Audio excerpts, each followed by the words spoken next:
This season has been a really interesting season to take a step back and look at all the subclasses now that they've had their 3.0 overhauls and they're settling into the sandbox to find out, where they stack up individually.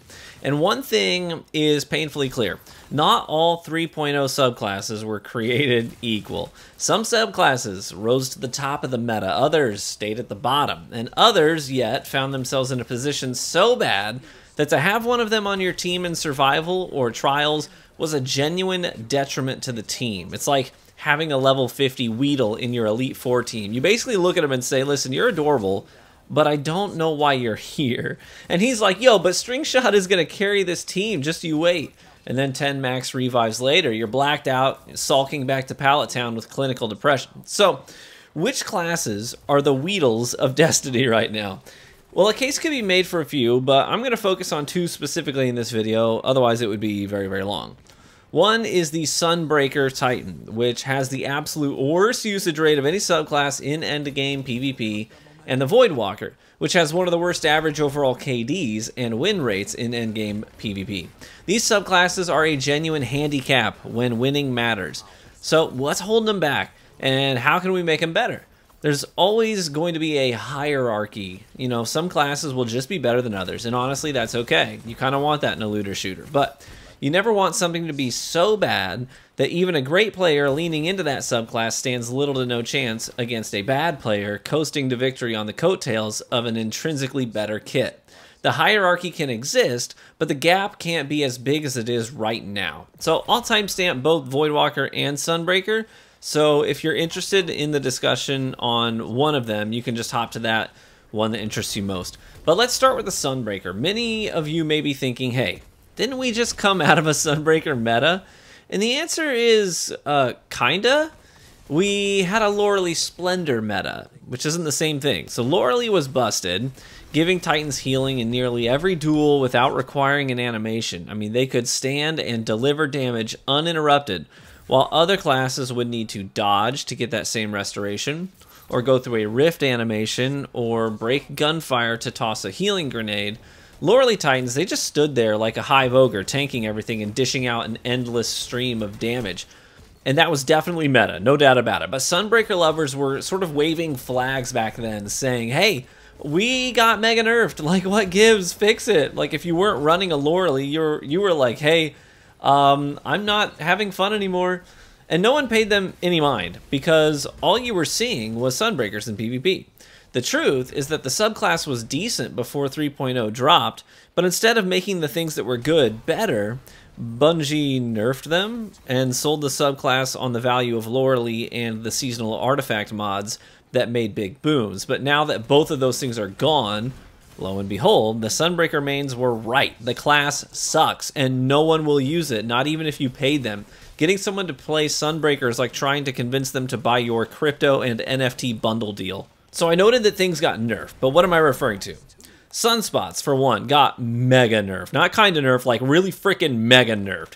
Before the 3.0 update, the Sunspots used to give you Sun Warrior, which gave you a 20% damage bonus to your weapons. That's huge. If you managed to kill somebody with an ability, and then you ran over to the Sunspot in time before it disappeared, and you went into that Sunspot that they left behind and passed through it, you would get the Sun Warrior perk up and running.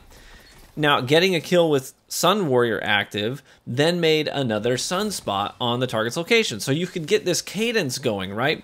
Where you would make a Sunspot, you'd go into it, you'd get your buff, you'd challenge another opponent, make another Sunspot, go into it, refresh Sun Warrior, you'd rinse and repeat. So get a kill, go into the Sunspot, get a kill, go into the Sunspot. And as long as you kept moving and you kept the aggression up, it was a really aggressive playstyle where you're encouraged to like go, go, go to keep the train rolling. But Bungie straight up removed the damage buff of Sun Warrior. It's just straight up gone now. But the biggest nerf to Sunspots was probably the nerf to how much damage they do when you stand in them. So they used to be like the floor is lava ability.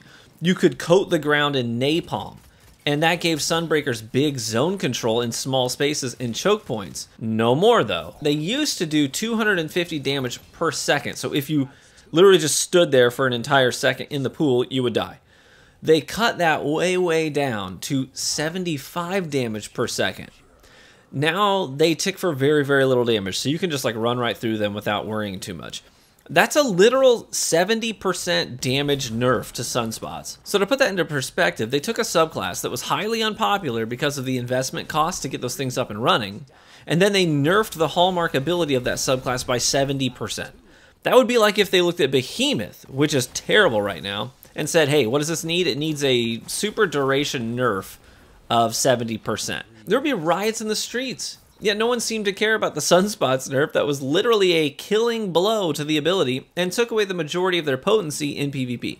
Beyond that, the regeneration that you would get for standing in a Sunspot also got cut in half. So to briefly recap, Sunspot damage buff to the player was removed, Sunspot damage to the enemy was cut by 70%, and the regeneration for the Titan standing in their own Sunspot was reduced by 50%. So, that is an absolutely outrageous downgrade for a class that was already highly unpopular.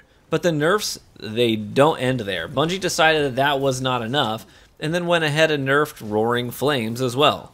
Roaring Flames used to offer a 30% damage buff to your solar abilities for a few seconds after getting a solar ability kill. Now that's reduced to 20%, so people who liked running the Throwing Hammer Roaring Flames build or the Ashen Wake build got their playstyle legitimately killed overnight. So I don't know if you're convinced yet or not, just looking at the facts about the subclass, but beyond those things, I'll additionally add that Consecration is a really cool melee ability, but it's super unforgiving, and the width of the wave is so small. For something that needs to hit twice in order to kill someone, it's a really tall order asking someone to just stand there long enough for you to hit them twice with a very narrow wave. Hello, darkness, my old friend. And finally, Burning Maul is a terrible super. I mean, it's really cool, but you're so slow, you have very little mobility to close gaps and chase people down. After a heavy attack, you just crouch on the ground, giving enemies free damage on you. It's tough to use well, and nearly impossible to use well at a high level of PvP. So where do we go from here? How do we fix Sunbreakers? I mean, I'm not going to say that Bungie needs to reverse all of those nerfs, but they absolutely need to find a middle ground. Give us Sunspot damage against enemies back, so we can have that zone control. Or give us Sun Warrior's ability to chain Sunspots and deal extra damage back. Or restore Roaring Flames so that those fun builds can come back. Buff Consecration so it can be used more effectively. We gotta get something for this subclass, or it's going to remain the Weedle of the team indefinitely. Alright, let's move on to Voidwalker. This one hurts a lot because I've been a Voidwalker main since the beta of Destiny 1. I mean, it's always going to have a special place in my heart.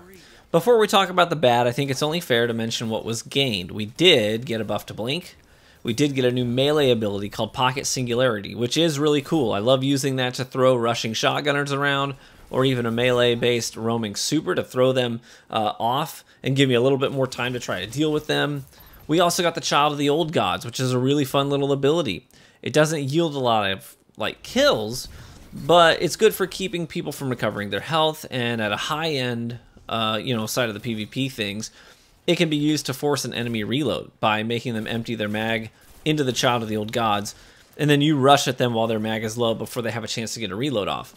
So those things are cool, but here's the bad news. Bungie nuked Devour, and they did it in 3 ways. First, they targeted the timer. So Devour used to give you 10 seconds on the clock to get another kill, and if you did before the clock ran out, then you would go back up to 10 seconds. It would restore your health and reset the clock. And this made PvP so fun, honestly. You could go hyper aggressive, just push in there, knowing that if you were good enough, if you could secure a kill before going down, then you would start chaining kill into kill into kill. Again, only if you were good enough at managing your engagements and keeping them, to be rapid 1v1s instead of pushing 1v3s. But Bungie nerfed the timer. Now, it goes to 10 seconds when you get that ability kill to queue up Devour, but if you get a kill before the timer expires, it does not reset the clock anymore. Instead, it just adds 5 seconds to the clock. So if you get a buzzer beater kill at 1 second left on the timer, then you just go to 6 seconds instead of 10. Instead of resetting the clock at 10, you just go up to 6 seconds. Now, that's not really a lot of time. That's only enough time to reload your gun, not nearly enough time to go find another player. 10 seconds is already a challenge to reload your weapons, read the radar, and push another target and get a kill. And if you get a kill maybe at 8 seconds left on the clock, you might think, oh, plus 5 seconds, do I go to 13? No, it does cap at 10, so you would just get 2 seconds on the clock. You get push back up to 10. So it gives you 5 seconds up to a total of 10 as the cap. So they nerfed the timer. But the other nerfs, one of them was a really major one. They also took away the Voidwalker's ability to queue up Devour by consuming their own grenade. Now, I loved that because you could literally sacrifice your ability and instead you're putting stock in your gun skill. You know, you're taking away a major tool in your belt, something with real utility, your grenade, and you're sacrificing it to activate Devour, give you your health back, and give you a chance at doing something cool when you get another kill, right? That was awesome. It made Devour something you could plan on. It gave it consistency, and it gave you as a player a lot of control over it. But now that's gone.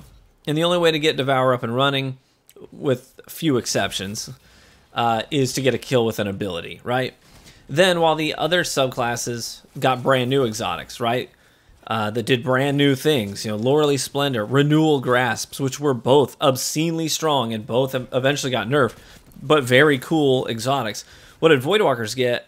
We got a downgrade to an ability that used to be intrinsic and was stripped away and given back to us and watered down in the form of an exotic. So they gave us the Secant Filaments, which I use from time to time, but they activate Devour on Rift animation, which is mega lame because you have to go through a stationary animation when we used to be able to, you know, start that grenade consumption animation, but we could still move around. You could like walk into cover. You could start activating it like mid-slide, but now you're kind of rooted in place with the Rift animation in order to activate Devour. And now if we want to come close to having that grenade animation consumption again, we have to use Secant Filaments, so we have to sacrifice an exotic armor slot to do it. So all in all, it really, really sucks. On top of that, Bungie also nerfed the amount of grenade energy that you generate when getting a kill while Devour is active. So it's a freaking triple whammy to an ability that was already underused, and to be honest, I hate it. Now in addition to that, handheld Supernova got nerfed, and scatter grenades, which are pretty inconsistent and generally pretty weak, they got put into the same cooldown tier as suppressors and vortex grenades at 2 minutes and 1 second for the base cooldown. And I gotta say, I think suppressors and vortex grenades are light years better than scatters. I think scatters should be in the same tier as like void walls or even spike grenades, personally, considering how unreliable they are. Other reasons that Voidwalkers are pretty bad overall include the fact that Nova Bomb is basically a trade machine. It's a bad super, and you have like no damage resistance while doing a long animation to cast it, so you usually just die while throwing it, unless you do a blind throw, and then a lot of times you whiff it, like I do, because you know, you start the animation from safety, and then you throw it just as you round the corner, you throw the bomb. But then you're literally just guessing where to aim it. You're not actually looking at a target and lining up the toss. Additionally, other classes that are popular have mobility options to get you out of trouble. If a scout rifle starts hitting you when you step into a lane and you're, you know, a couple of steps away from cover, or if you challenge a guy in an open engagement and you start to hear that fusion rifle charge up, other subclasses have a chance to make that work for them, right? You know, you can dodge. If you're a hunter, you can dodge to cover. You can Icarus dash to cover or to juke the fusion voop. You could do a simple double jump as a hunter can throw off shots, especially for fusion rifles. You can use the thrusters as a Titan to get to cover. You can use Backrest to get to cover. I mean, there are lots of options. But the Voidwalker is just dead. I mean, there's no way to dodge. Can't dodge a fusion blast or escape a lane. If you hear a fusion charging, you just have to hope and pray that they miss. And that really holds the Voidwalker back. So what can we do to make Voidwalkers okay in PvP again? Well, first and foremost, I do very strongly believe that they need to give Voidwalkers the ability to consume their grenade to activate Devour again. There's no good reason it should have been stripped in the first place. I mean, it was never a problem. It was never even anywhere close to being meta for the 5 years of Destiny 2 prior to Void 3.0. So give it back to Warlocks and then make Secant Filaments do what they do already, but also have them reload your equipped weapon when you get a kill while Devour is active. Boom, done. Also, reduce the cooldown of scatter grenades to bring them in line with void walls or spike grenades. And finally, I think give Nova Bomb a little more DR during the Nova Bomb animation to give them some survivability. And that's all I would do. There's nothing crazy. That's all I would do. And I think that that would be good enough to get things going again. I mean, you can leave handheld Supernova nerf for now. That's all right. And that's basically it. Thanks for coming to my TED Talk. I hope these points made sense to you. I mean, what do you think? Do you think these subclasses need a buff? You know, what would you do to make people actually want to use them again in PvP? Leave your comments below. I do try to read all of those, even if I don't have time to respond to them all. Thanks as always for watching the video. Leave a like if you enjoyed it. Be warm and well fed, my friends, and I hope to catch you in the Crucible.